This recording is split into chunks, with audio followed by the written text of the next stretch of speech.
নমস্কার।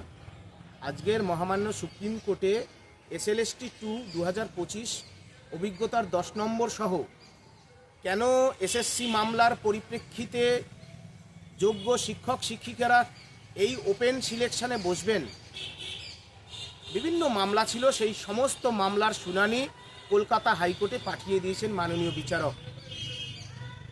বিচারক বলেছেন যে এসএসসি 2016 প্যানেলের মামলার পরিপ্রেক্ষিতে যে ফ্রেশ সিলেকশন কেন নতুনদের সাথে একসঙ্গে বসিয়ে দেওয়া হয়েছে। Principal secretary of school education মাননীয় বিনোদ কুমার তিনিও চেয়েছিলেন এসএসসি 2016 প্যানেল আলাদা হোক, নতুন চাকরি প্রার্থীদের পরীক্ষা আলাদা হোক। আজকে রাজ্য সরকার নিজেদের চাকরি চুরি ঢাকতে ঘোলা জলে মাছ ধরে একটা গভীর প্রচেষ্টার ফলে আজকের এই দিন আপনাদের দেখতে হচ্ছে। চাকরিহারাদের পক্ষ থেকে আমার নাম সুমন বিশ্বাস ব্যবহার করে 32408/2025 এই যে বেআইনি গেজেট এবং নোটিশ বাতিলের মামলা আমরা সেদিন সুপ্রিম কোর্টে করেছিলাম। সেদিন মাননীয় বিচারক আমাদের মামলা শুনতেই চাননি। তিনি বলেছিলেন, ডিসমিস করার কথা বলেছিলেন। আমার পক্ষের যিনি আইনজীবী ছিলেন, কিছু অসাধু মানুষের চক্রান্তে পড়ে without my complete knowledge and consent সেই মামলা তিনি উইথড্র করে নেন।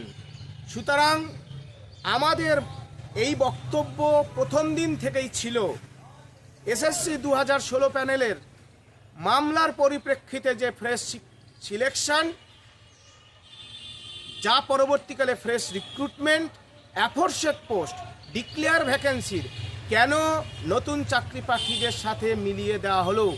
আমরা স্কুল সার্ভিস কমিশনের কাছে, মাননীয় কোর্টের কাছে জানতে চাইব যে এসএসসি 2016 প্যানেলের যে রায় 3রা এপ্রিল 2025 সালে দেওয়া হয়েছিল, সেখানে বলা হয়েছিল যারা ডিজেবল আছে তাদেরকে এজ রিল্যাক্সেশনের সাথে সাথে আদার কনসেশন দেওয়া হবে। কি কনসেশন দেওয়া হলো, এই দাবি বা আমাদের দুঃখ যন্ত্রণার কথা আমরা কোর্টের কাছে তুলে ধরব এবং স্কুল সার্ভিস কমিশনের কাছেও আমরা জানতে চাই কেন আপনারা জট পাকালেন, কেন এসএসসি 2016 প্যানেলের মামলার পরিপ্রেক্ষিতে একটা ওপেন সিলেকশন করে নতুন চাকরি প্রার্থী ভাই ও বোনেদের সাথে সর্বহারা চাকরিহারা যোগ্য শিক্ষকদের এই ঝামেলা বাঁধিয়ে দিলেন।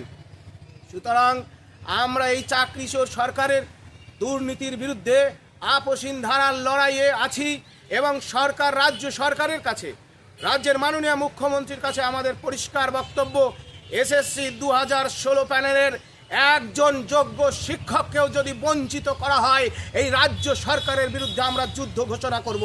আজকের দিনে বললাম, আজকের দিনে এই যে মামলার যে জট, যে করুণ পরিস্থিতি, এর জন্য একমাত্র দায়ী রাজ্যের সরকার, রাজ্যের মাননীয় মুখ্যমন্ত্রী। এই মামলার পরবর্তী শুনানি 28শে নভেম্বর 2025 আছে কলকাতা মহামান্য হাইকোর্টে।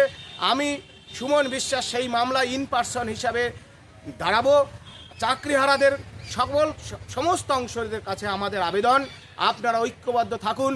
অ্যাফোরশেড পোস্টের ডিক্লেয়ার ভ্যাকেন্সি হিসাবেই এই নিয়োগ দিতে হবে।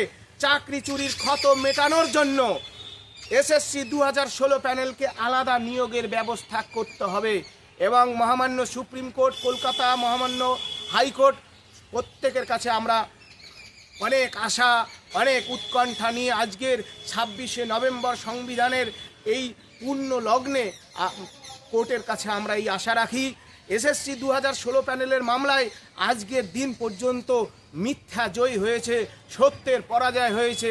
আশা করি ভারতবর্ষের সংবিধান, আশা করি বাবা ভীমরাও আম্বেদকরের যে সংবিধান, ভারতবর্ষের সুপ্রিম কোর্ট এবং আমাদের কলকাতা মহামান্য হাইকোর্ট পশ্চিমবঙ্গের এই যে রাজ্য সরকারের দুর্নীতির কারণে চাকরি চলে যাওয়া হাজার হাজার যোগ্য শিক্ষকদের মুক্তি এনে দেবে। তাদের পরিবারের, তাদের মায়েদের যে চোখের জল, তাদের দুঃখ যন্ত্রণা ঘোচাবে এবং দুর্নীতি পরাস্ত হবে। জিতবে বাংলার মেধা, জিতবে বাংলার মা, জিতবে বাংলার মানুষ, জিতবে বাংলার শিক্ষা ব্যবস্থা। সেই আশায় বিচার ব্যবস্থার কাছে আমরা এই প্রার্থনাই রাখি আজকের দিনে। নমস্কার।